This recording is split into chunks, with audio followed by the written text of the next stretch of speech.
Musta? May malupit na anime na naman tayo ngayon. Like and subscribe ka na rin para maibida mo kay Lablab mo. At huwag kalimutang i-all ang notification bell nang lagi ka pong updated sa ating uploads. Salamat! Paumanhin sa Veldorn Kingdom. At nagpupulong na naman sila, Zerabol, ang kupal na iyon, nagiging katawa-tawa, sobrang kumpiyansa kahit wala namang skills kaya alam ko nang magiging ganun ang kahinatnan niya, sobrang galit ng matalo, Jish. Hindi siya karapat-dapat maging guildmaster ng Black Hunter kaya't ako na ang magiging guildmaster ng Black Hunter. Jonggo at Henry, may sapat ba kayong pondo na naitabi para alagaan ang Black Hunter Guild kahit na kayo'y may kakayahang pagtulungan ito, hindi ba't mahihirapan kayo? Alam ko na ito ang hinahanap mo kaya't iyon ang dahilan kung bakit isang profesional na manlalaro lang ang ginamit mo, di ba? Alam mo nang mananalo si Azura at iniipon mo ang pera mo. Magpapasalamat ako kung sasabihin mo na matalino ako at totoo nga, hindi ko alam na sasali si Azura sa kompetisyon na para sa mga under level 100. Dahil doon, madali na lang umalis si Zerabol, tila't naging maayos ang takbo ng mga bagay, hindi ba't at naging tahimik na lang ang tatlo sa nasabing pahayag. Lalong importante, ano ang gagawin natin sa Shinwa Guild, nakakonect sila sa Hero Guild, di ba? Oo, tama yon. Ang ilan sa mga tao na pinadala kong mag-infiltrate sa Hero Guild ay napunta sa Shinwa Guild. Akala ko rin na marahil ay subsidiary tulad natin, tingin ko malapit din ang ugnayan ng mga guildmaster, sa totoong buhay, nung nakita ko si Eden, naalala ko ring nakita ko siya. Kumpirmado na nga, ibig sabihin, malapit din sila sa totoong buhay, ibig sabihin, ang guildmaster ng Hero Guild, si Rin, ay anak din ng malaking kumpanya. Dahil hindi ko nakikilala ang mukha niya, tiyak na bihirang sama-sama sa mga mataas na kaganapan sa lipunan, ang problema nga lang ay hindi natin alam kung saang kumpanya siya, dapat na nating i-delay ang atake sa Shinwa Guild hanggang sa masusing malaman.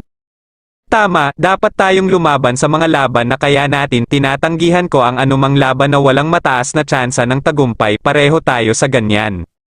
Pero dahil mayroon tayong profesional na manlalaro, kung may oras, halata namang mananalo tayo kung sasali si Azura sa Hero Guild, anong mangyayari? Azura, isang napakahusay na manlalaro na naging alagad ni Emperor Karen at ni Disaster Urea, batay sa mga views sa YouTube, kahit tayo hindi siya makukuhang sumali, kaya't wala rin silang paraan para makakuha sa kanya. Oo nga, wala namang dahilan para sa kanya na sumama sa iba kapag malaki na ang kanyang kita, bukod pa riyan, solo player siya hanggang ngayon kaya't wala nang pangangailangan para sa kanya na sumali sa isang guild ngayon. Baka magkaroon siya ng partnership o maging subsidiary tulad natin, si Rin ay mula rin sa isang kumpanya katulad natin, kaya baka siya ay magbigay daan sa kanya kung sila ay magkaroon ng ganitong uri ng relasyon, ibibigay ko ang buong aking kayamanan. Sige, huwag na nating alalahanin si Azura at mag-focus na lang tayo sa Hero at Shinwa Guild, okay? At balik tayo sa pinag-uusapan tungkol sa pagsali ni Yunsong at hindi makapaniwala talaga sina Yuna at yun sa sinabi ni Ren. Ang ganitong lugar ay hindi sapat para sa aking guro na manirahan. Galit na tugon ni Lebius nito, tiyak akong siya ang dahilan kung bakit ako'y hindi matanggap. Pasensya na, parang nagmadali yata ako at tila ako'y medyo biglaan, sinabi ko yun hindi dahil may kakulangan kay Hyunsong kundi dahil kulang ang ating guild. Patawad, una, Hyunsong, ikaw ay alagad din ni Emperor Karen, tama, oo, tama yan. At bukod doon, ikaw rin ay alagad ni Disaster Urea, tama, oo. Ikaw ay alagad pareho ng Emperador at ni Urea at isa kang kilalang tanyag sa buong mundo sa pamamagitan ng YouTube, kaya paano kita paiiralin sa akin? Sa totoo lang, sa mga tinataglay ni Hyunsong, hindi mo masasabi na ikaw ay mas mababa sa Hero Guild, hindi ko tingin na magiging maganda sa mata ng Emperador o ni Urea kung magtatrabaho ka sa ilalim ng ibang tao, hindi ba? Kaya't sa tingin ko mahihirapan tayong makuha si Yunsong kaya't gusto kong humiling ng isang alliance. Isang alliance, oo, pagkatapos magtatag si Yunsong ng one-person guild, magtutulungan tayo kasama ang Hero Guild, magiging posible ang mga gawain tulad ng pag-access sa dungeon na iyong nakita kanina at pagpapadala ng mga miyembro para sa mga raid. Mayroon din kaming access sa impormasyon ng bawat species at ibebenta namin sa iyo ang mga kailangan mo na item sa pinakamababang presyo. Ano ang kailangan kong gawin? Kailangan mo lang gawin ang isang bagay, ano yon? Ang pangunahing senaryo, kaya't kapag ikaw ay gumagawa ng pangunahing senaryo, pakisabi sa mga lods bago po natin ituloy yung video may kunting pag-giveaway po tayo. speed kang makukuha ng 100 pesos up to 500 Gcash per week.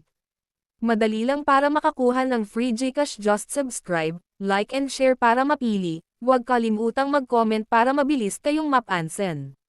Totoo po, mamimigay talaga kami sa mga top viewer at sharer ng video namin. Amin ang impormasyon at ang kwento nito. Pagkatapos mong gawin ulit ang lahat ng mga benepisyo mula sa pagtatapos ng main story, mangyaring ibahagi ang impormasyon sa amin. Ang dahilan kung bakit nilikha ang Hero Guild ay upang tapusin ang main scenario. Iyan ang dahilan kung bakit nire-recruit lang namin ang mga user na may hindi bababa sa unique rank para makagawa ng malaking epekto sa kwento. Naiintindihan ko, hindi ko kailangan ng sagot agad kaya't okay lang kung pakiramdaman mo muna ng maayos pagkatapos ng pagpapadala ng friend request. Pag-usapan natin ito ng mabagal. Honem Square, access sa dungeon, pagkuha ng miyembro para sa raid, impormasyon, at mga item na mabibili sa murang halaga. Una, kailangan ko munang mag-level up ng kaunti at gagawa ako ng guild pagkatapos kong bumalik mula sa Church of Thananos. Ngunit bago iyon, kukuha ba ako ng skill mula sa DP Store? Pumili ka ng Legendary Grade Skill, isang random skill ang nabuo. Congratulations, nakuha mo ang isang Legendary Dagdag Grade Skill.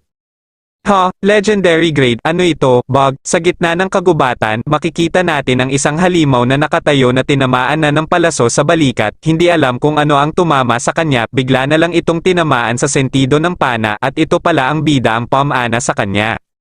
At tuwang-tuwa ang alaga nito sa ginawa ng bida, may naramdaman itong boss na nagmumula sa layo sa kanilang pwesto. Okay, tara na, Ahumbird's Arrow of Destruction.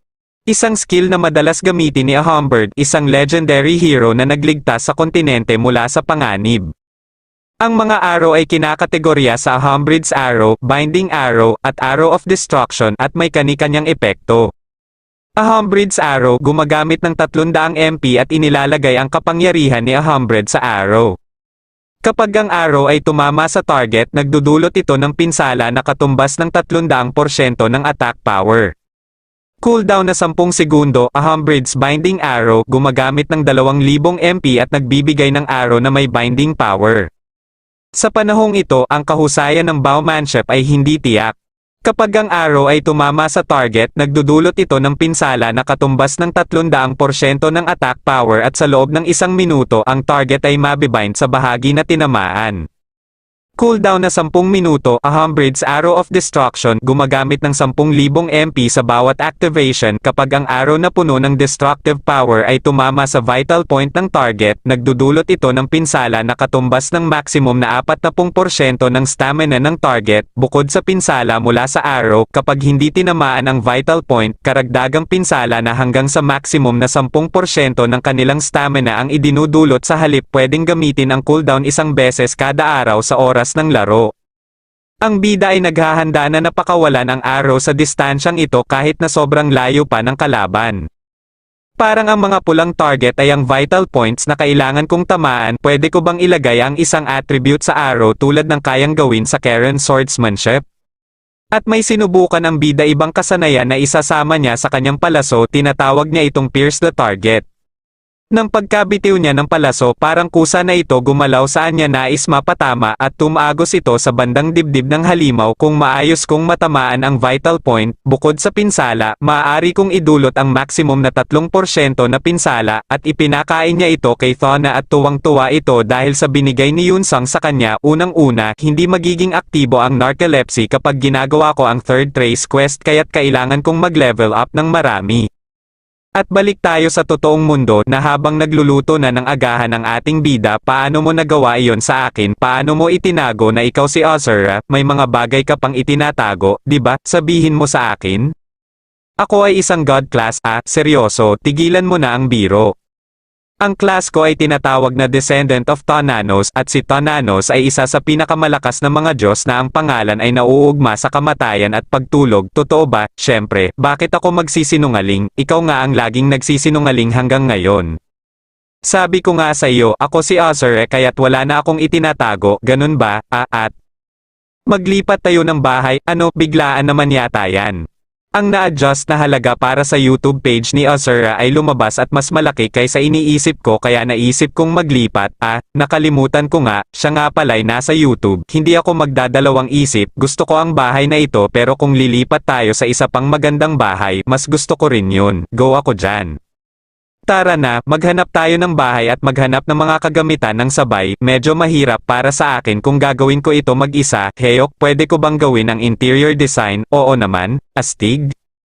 Pero Opa, pwede ko bang makita ang iyong susunod na video bago mo ito i-upload? Si J1 kasi, palaging sinisend sa akin ang video bago niya ito i-upload kaya't panoorin natin ito ng sabay. Heyok, sobrang kahanga-hanga na ikaw pala si Azura. Opa, tapos ka na kumain, ha? Oo, sige, Opa, mag-login ka na sa idea, kailangan mong mag-film ng video, ako na ang bahala sa paglilinis ng mesa at paghuhugas ng pinggan, okay? Nag-PM ang bida kay Seiya, nakapunta ka na ba sa pangunahing simbahan ni Tonanos? Pasensya na, hintay, kailangan mong pumunta sa pangunahing simbahan, oo, good luck, yun ang tingin kong kaya kong sabihin sa iyo para sa laban, salamat sa payo. Alam ko iyon kahit na hindi ko pa nakikita at napabuntong hininga na lang ito. Lebius, kapag ginagamit ko ang Gravity Meteor, kailangan mong mahigpit kang kumapit sa akin. Paano ko naman nagawa na hawakan ang katawan ng amo? Paano naman ako, isang hamak na alipin, aandar sa paghawak sa'yo? Hindi ko kayang gawin iyon. Hanapin ko na lang ang paraan mag-isa. Kaya't pamwesto na si Yunsang sa bandang gilid ng bangin. Ginawa niya itong suporta para sa gagawin niyang plano ng mabilisang paglipad gamit ang gravity riding. May isang warning notification na dahil sa pagkawala ng malaking dami ng HP, ikaw ay na-shock at may 3 notifications pang lumabas. Maaari mong baguhin ang daan ng Gravity Meteor, ikaw ay nasa Gravity Meteor dahil sa skill na Gravity Riding. Good luck, sa lakas ng impact ay nahati ang bundok sa kanyang ginawa, mabilis itong bumulusok, at siya mismo'y nagulat sa sobrang bilis nito na hindi niya alam na ganoon pala ito kabilis. Ito ay isang kamanghamanghang skill, kung magkamali ako, mamamatay ako. At nag-aalala si Yunsang kay Lebius baka ano na ang nangyari sa kanya, ngunit paglingon niya, mas mukhang patay ang muka ng bida kaysa kay Lebius, isa akong tanga na nag-aalala para sa kanya. Sa lugar ng Church of Tonanos, makikita natin na maraming mantsa ng dugo sa sahig na para bang may nagpapatayan sa lugar na ito. Sa kadahilan ng iyon, ito pala'y mga alagad ni Tonanos na parang si Lebius na inuuntog ang ulo kapag sila'y sumasamba. Ginagawa nila ito sa kanilang pagsamba sa kanilang Diyos na si Tonanos. Ganon kahusay ang mga tapat na mananampalataya, ang ganitong masigla at masalimuot na pagsamba ay laging nakakapanibago. Ang obispo ng simbahan ni Tonanos, Amorjekda, at bigla siyang nagulat dahil may biglang bulalakaw na bumababa mula sa kalangitan. Naiinggit ako kung hindi lang ako isang obispo, naglalaro na sana ako ng ganyan, nakakahiya, pero nararamdaman ko ang isang banal na enerhiya na may kasamang kilalang enerhiya mula sa meteor na iyon. At papalapit na ito ng papalapit sa kanila at hindi ko alam kung natutuwa ba ito o nababahala, alanganin kasi ngiti nito, gusto ko malaman kung ano ito. At wala rin pala itong kasiguruhan kung ano ang paparating sa kanila at nang bumagsak na ito, nagsisitalsikan ang mga alagad ni Tonanos at grabe ang hilo na nararamdaman ng ating bida habang si Lebius ay tuwang-tuwa sa kanilang paglanding. At binati ni Lebius ang kanyang mga kapatid at nagsilingon ang lahat sa likod nila dahil pamilyar ang boses na narinig nila at dali-dali nila itong sinugod na naghahanda ng yakapin si Lebius dahil natutuwa sila sa pagbabalik ni Lebius. Kapatid Lebius, tunay na guro sa iglesia ng Tonanos, bumaba ka sa ranggong pari at ipinatapon kaya't akala ko'y hindi nakita makikita. At hindi makapaniwala si Yunsang na si Lebius ay isa palang cardinal. Narito ako upang bantayan ang aming Panginoon, kaya't lahat mangyaring maging tahimik at maglaho na kayo.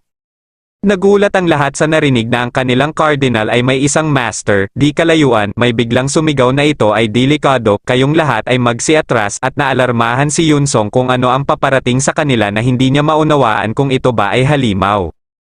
Sa itsura lang nito, mas malakas ba ito kaysa kay Teacher Karen? Ako ay mula sa lahi ng Tonanos, kaya't hindi ba ako papatayin nito? Bagaman ako'y kulang pa, ako'y si Pope Francis at nangunguna sa iglesia ni Tonanos, aking gagabayan ka, mangyaring sundan mo ako. Naiintindihan ng bida kaya sumunod na lang ito, ikaw ang aming Panginoon at Diyos kaya magsalita ka ng comfortable. Nandito ka para sa rel ika, oo, tama yon at gusto ko munang humingi ng paumanhin. Malamang mahirap para sa iyo na kasama mo si Brother Lebios. Hindi, sa tingin ko, mas mahirap ang pinagdadaanan mo. At iniisip ng bida na maraming ang Lebios dito. Ikinararangal ko na alam mo, salamat, inilabas na namin ang tatak sa relic, ngunit sa unang yugto pa lamang ito nilabas. Parang kailangan mong gamitin ang relic at ilabas ang tatak sa sarili mo, amo. Oo, ginamit ba ni Tonanos ang relic na yon? Oo, isinasaad na ginamit ni Lord Tonanos ito upang pahirapan ang ibang mga Diyos at parusahan ang masamang Diyos. Oo, iyon nga ang mga side at chains na may kaugnayan sa relika, mukhang magiging kakaiba at kapanapanabik ang ugnayan ni Azura sa mga iyon. At namangha si Yunsong sa pagkakita ng relic sa gitna ng pagkamangha tila nabagsakan ito ng lupa dahil ito pala ang relic na ito. Oo, ang dalawang ito ang pinakamalakas at pinakamahalagang mga relic ng iglesia ng Tonanos. Sa opisina ng pamamahala ng Inferno Server patuloy pa rin nilang binabantayan ang bawat galaw ng ating bida. Nakuha na niya ngayon, inaasahan ko na makakamit niya ito pero hindi agad-agad, hindi ba't masyadong maaga, ang ibang tao na God class sa ibang servers ay hindi pa nga nakakakuha ng kanilang relics. Sa sinasabi niya dito, posible na magtagpo at maglaban ang mga God class mula sa iba't ibang server. Oo, dahil nasa simbahan siya, malamang naibigay sa kanya ng Pope ang nasabing misyon. Kung malalampasan niya ang dungeon na iyon, maaaring makuha niya ang isang clue para sa main scenario. Karaniwang matutuklasan ang main scenario pagkatapos ng 8 buwan. Iniisip ko noon na baka hindi ito maresolba pero nagawa na ito ni user Yunsong. Tonanos Fluffy Pillow God Relic Uri, God Relic Paglalarawan, eksklusibong una ni Tonanos. Kapag natutulog, ang iyong mga panaginip ay magiging matamis. Mga pagsasalansan, alagad ni Tonanos basic na kakayahan. Sa pamamagitan lamang ng pag-aari nito, ang bilis ng paghilom ng iyong HP at MP ay nadodoble. Kapag natutulog sa una na ito, sa sandaling ikaw ay makatulog, ang dami ng DP na nakakamit ay nadodoble, maaaring kumita ng DP habang ang Tonanos Narcolepsy ay naka-activate. Kondisyon para sa pagpapalaya ng selyo, ang mga selyo ay magiging malaya kapag tumaas ang antas ng Tonanos Nightmare, ang option 1 hanggang option 4 na ay kasalukuyang nakaselyo.